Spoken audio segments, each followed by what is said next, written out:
रेश्मा एक मॉडेल होती. ती मॉडेलिंग क्षेत्रामध्ये तिचं करिअर आजमावू पाहत होती. तिचं शिक्षण 12वी पर्यंत झालं होतं. त्यानंतर तिला असं वाटलं की ती एक उत्तम मॉडेल होऊ शकते आणि तिला तशी आवडसुद्धा होती. त्यामुळे तिच्या आईची परवानगी घेऊन ती मागच्या 4 वर्षांपासून मुंबईसारख्या ठिकाणी कोल्हापूरहून आली होती.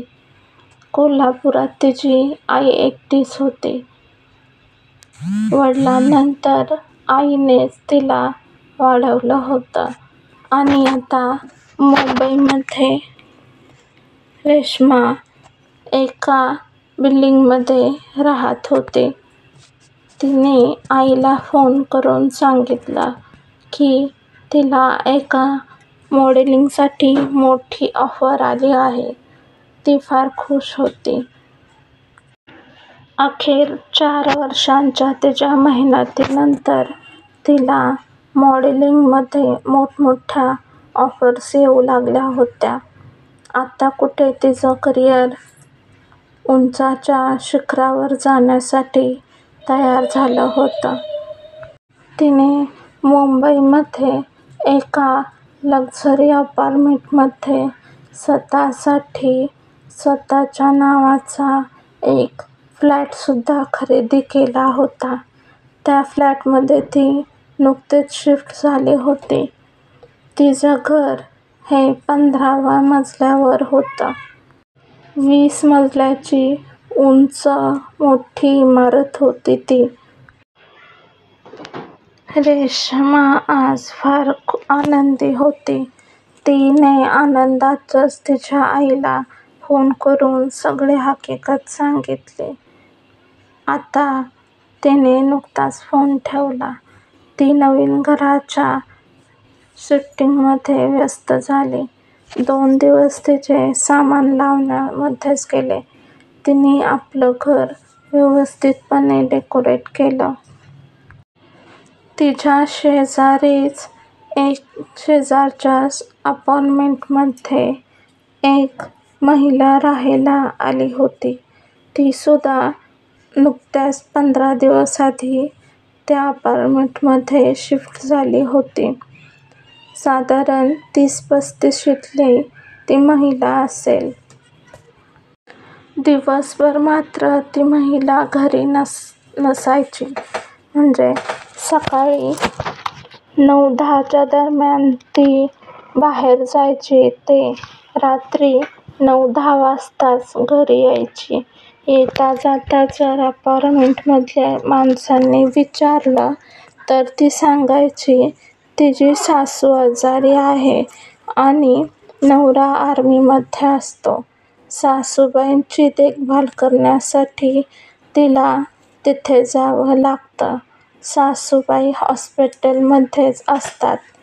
त्यामुळे ती तिथेच दिवसभर त्यांच्या देखभालीसाठी जाते हे कारण सांगून ती महिला मोकळी व्हायची आणि रात्री मात्र तिच्या अपार्टमेंटमध्ये काहीतरी आवाज यायचा. कसले तरी मंत्र पुटपुटल्यासारखे काही जणांना भास व्हायचा. तिच्या फ्लॅटच्या समोरून येता जाता काही माणसांना तिथे फार विचित्र भास व्हायचे. पण तिला तेवढं कुणी बोललं नव्हतं कारण ती जास्त कोणाशी बोलायची नाही. रेश्मा आणि तिचीसुद्धा येता जाता नजरानजर व्हायची. हळूहळू ती एकमेकांशी कॅज्युअली गप्पा मारायच्या. हाय हॅलो आणि कुठे आहात, कोण आहात अशा त्यांच्यामध्ये गप्पा व्हायच्या. रेश्माला त्या बाईचा पेहराव थोडासा वेगळा आणि विचित्र वाटायचा. ती महिला नेहमी काळ्या कलरचे वस्त्र परिधान करायची.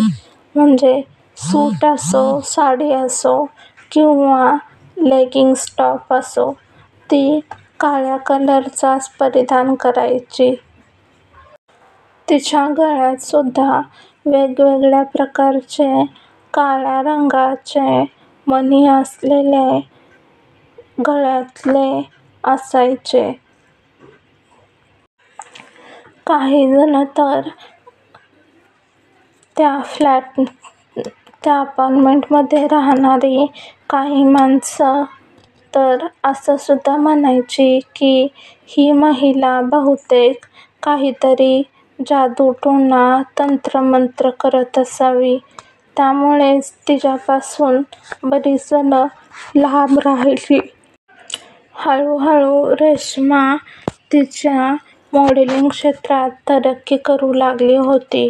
तिच्या नावाचे मोठमोठे तिचे फोटो असलेले बॅनर्स मुंबईमध्ये ठिकठिकाणी दिसू लागले होते आणि आता तर एका मॅगझिनवाल्याने सुद्धा तिला ॲज अ मॉडेल सिलेक्ट केली होती. त्यामुळे ती दिवसेंदिवस तरक्कीच्या शिखरावर होती. रेश्मा रोज तिच्या आईला फोन करायची आणि तिची सगळी खुशाली, चाललेलं काम, सगळ्या गोष्टी मन भरून तिच्या आईशी बोलायची. एके दिवशी रेश्माचा वाढदिवस आला होता.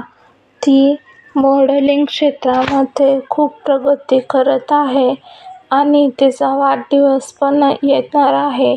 त्यामुळेच अपार्टमेंटमध्ये तिने एक सगळ्या माणसांसाठी पार्टी ठेवली होती.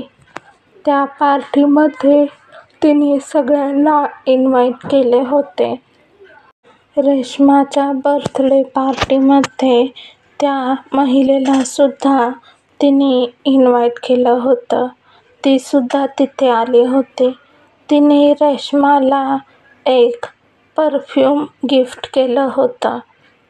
त्या परफ्यूमचा सुगंध, ती बाटली बंद होती, गिफ्ट पॅक होती, तरीसुद्धा लांबपर्यंत त्या परफ्यूमचा सुगंध येत होता. रेश्माला त्या बाईनं दिलेलं गिफ्ट फार आवडलं. तिथून त्यांची मैत्री थोडी जास्त होऊ लागली. बोलणं चालणं होऊ लागलं. एकमेकांच्या घरी, अपार्टमेंटमध्ये, एकमेकांच्या फ्लॅटवर येणं जाणं चालू झालं. आणि एरवी तर ती महिला कोणाला सुद्धा तिच्या घरामध्ये घेत नव्हती. पण अचानक मागच्या काही दिवसांपासून रेश्माला तिने तिच्या घरी बोलवायला सुरुवात केली होती. हळूहळू त्या महिलेने तिला आपल्या बोलण्यामध्ये घेतलं होतं. ती काय जादू करायची बोलताना काही कळायचं नाही, पण रेश्मा तिच्या ऐकण्यामध्ये जाऊ लागली. ती जे सांगेल ते आणि तसंच रेश्मा करू लागली. रेश्मावरती त्या महिलेचा इतका असर पडला होता की ती रेश्मासुद्धा त्या महिलेसारखेच वस्त्र, काळ्या कलरचे वस्त्र धारण करू लागली. तिच्यासारख्याच गळ्यामध्ये माळा, काळ्या कलरच्या मण्यांच्या माळा घालू लागली. हळूहळू रेश्मा तिच्या आईला फोन करणं सुद्धा कमी करू लागली. जी रेश्मा आईला रोज फोन न करता झोपायची नाही, ती आज तिच्या आईला 8 दिवसातून 2दा फक्त फोन करू लागली.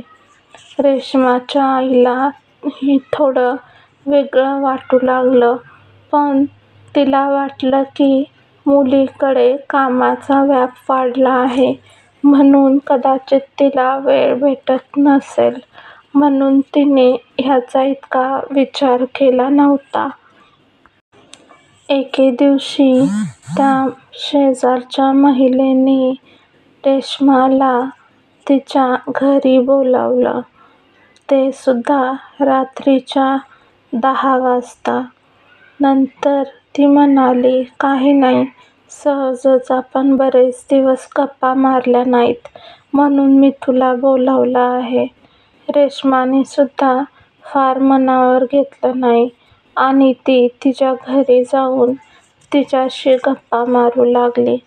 तासभर गप्पा मारून झाल्यानंतर अचानक रेश्माला काय झालं माहीत नाही. रेश्मा जसं ती महिला सांगेल तसं वागत होती.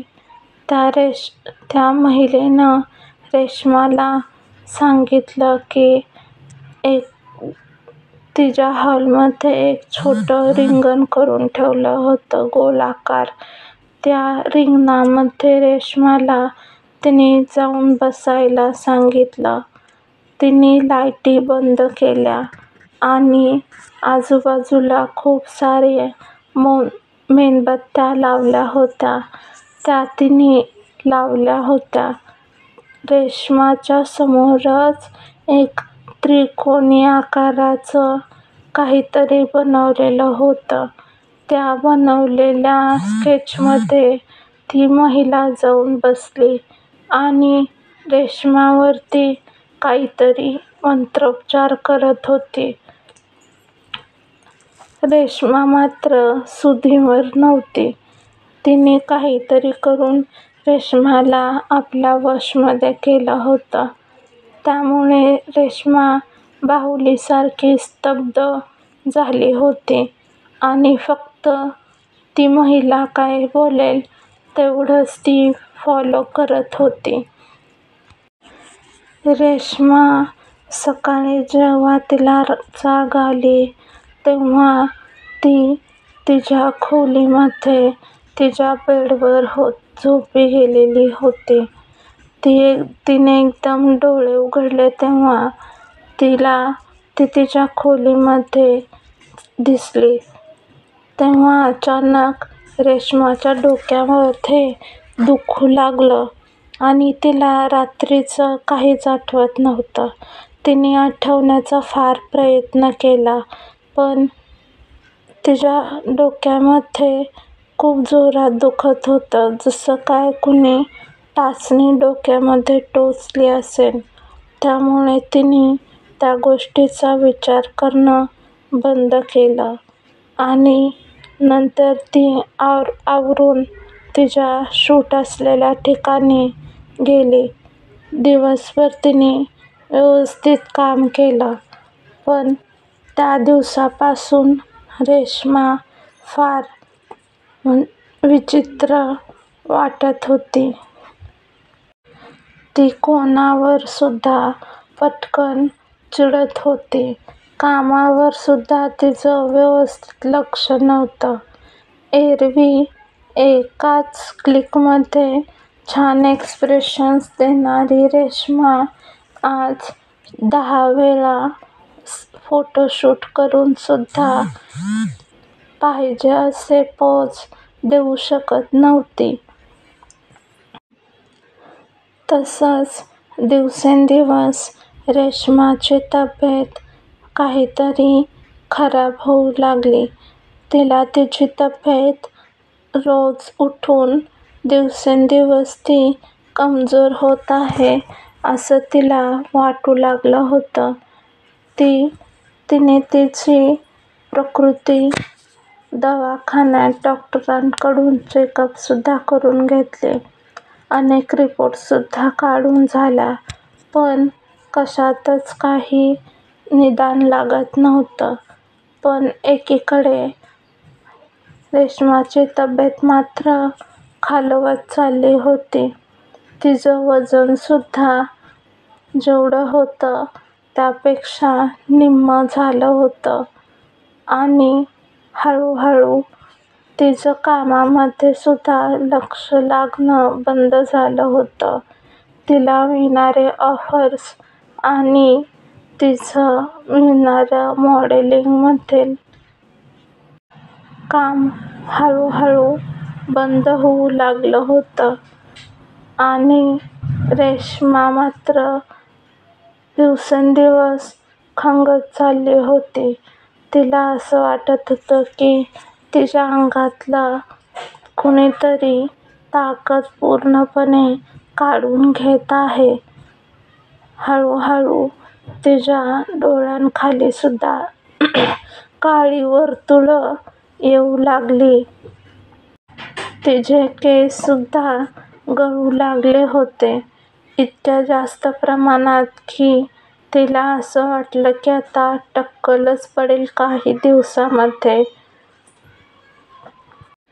तिने अनेक प्रकारचे दवाखाने केले पण कशानेच काही फरक पडला नाही. रेश्माला हळूहळू असं वाटू लागलं की त्या महिलेनेच काहीतरी केलं असेल, कारण तिने देवाची पूजा आहे म्हणून तिला घरात बोलावलं होतं आणि त्यानंतर बराच वेळ त्यांनी गप्पा मारल्या आणि थोड्या वेळानंतर काय झालं ते मात्र रेश्माला आठवत नव्हतं. नंतर ती तडकते स्वतःला.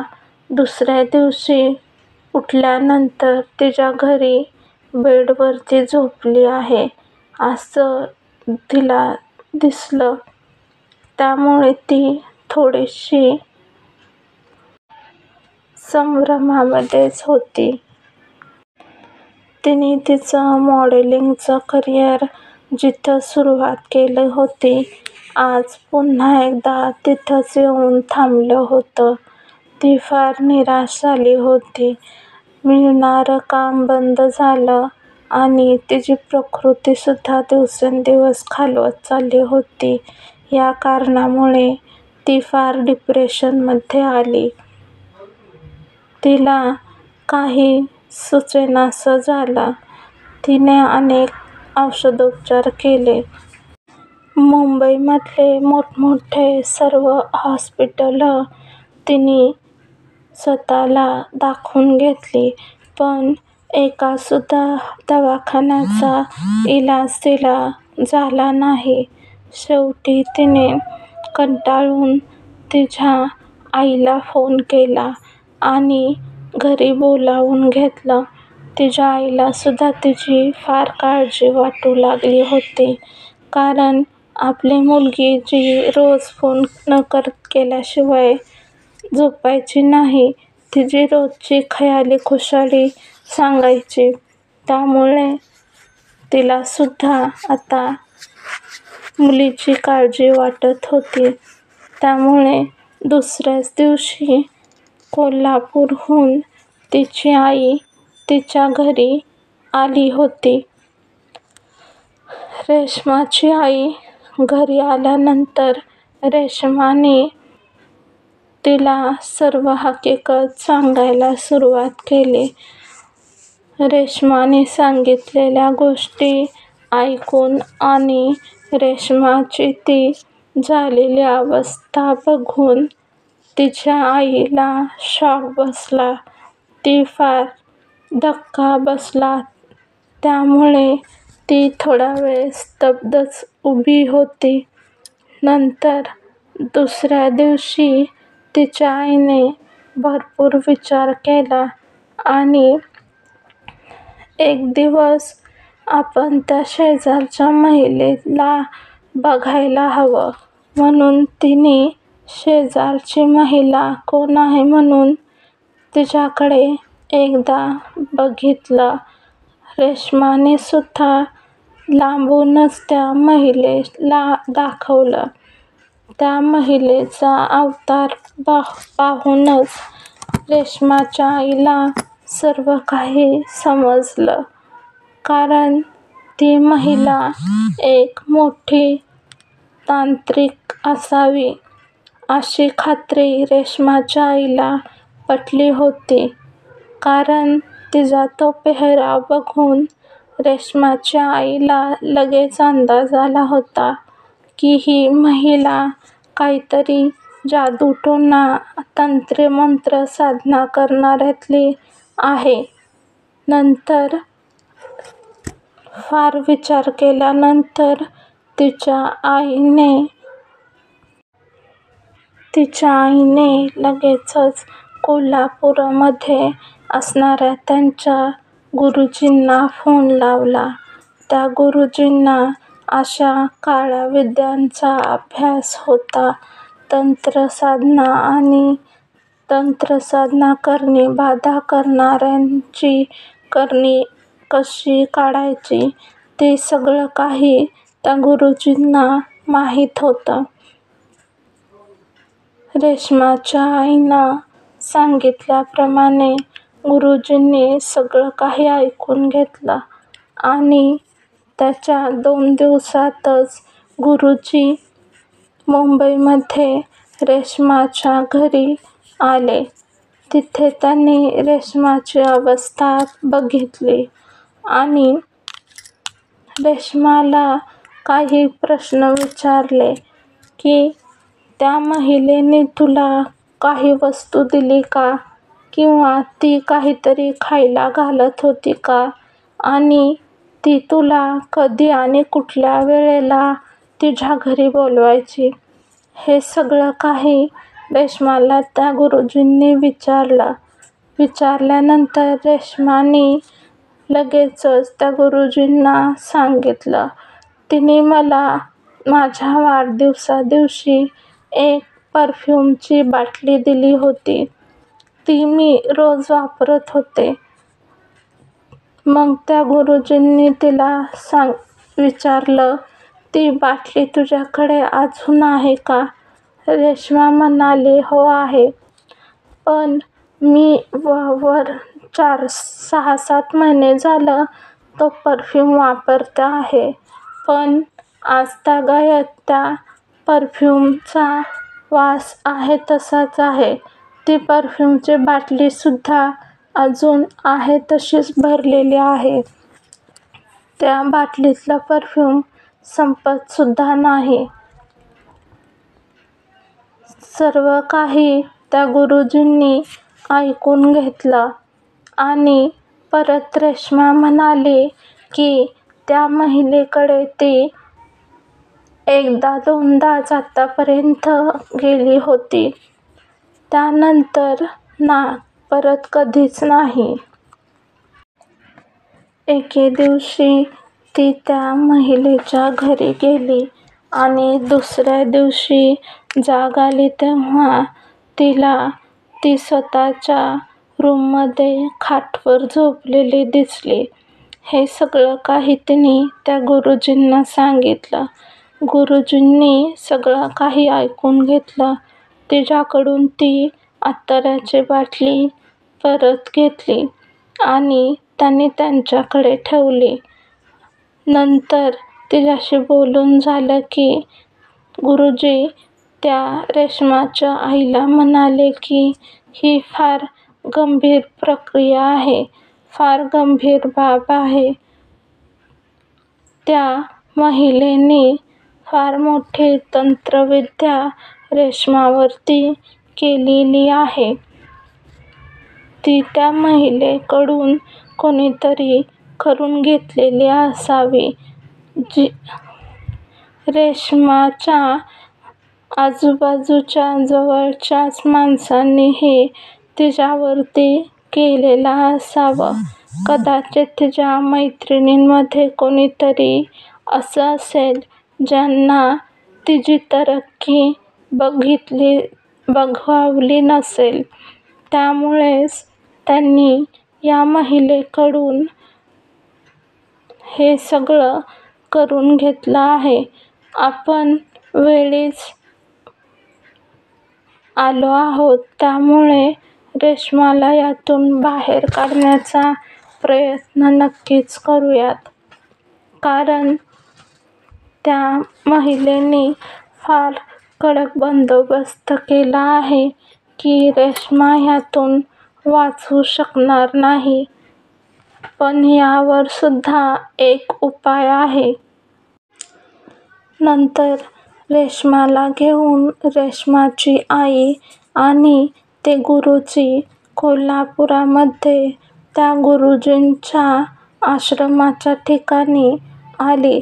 दुसऱ्याच दिवशी त्या गुरुजींनी त्यांच्या काही साधकांना सांगून एक पूजेचं नियोजन केलं होतं. रेश्माला त्यांनी त्या पूजेमध्ये बसताना पांढऱ्या कलरचेच वस्त्र परिधान करण्यासाठी सांगितले होते. त्यामुळेच त्या पद्धतीनेच रेश्माच्या आईने रेश्माला पांढऱ्या कलरचे वस्त्र परिधान करून त्या पूजेमध्ये बसण्यासाठी आणलं होतं.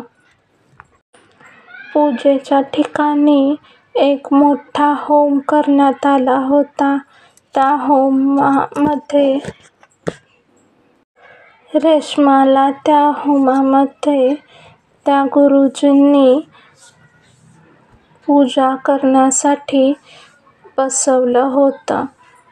होम चालू केला आणि त्या गुरुजींनी बरेच काही मंत्रोच्चार चालू केले. बराच वेळ झाल्यानंतर थोड्या वेळाने रेश्माला तिथे त्या ताम्हणामध्ये असलेलं हळदी कुंकू तिच्या हाताने तिच्या मस्तकावर लावण्यासाठी सांगितलं. रेश्माने गुरुजी सांगतील तसे सर्व विधी केले. नंतर रेश्माला त्यांनी तिच्या जवळच्या काही वस्तू द्यायला सांगितल्या.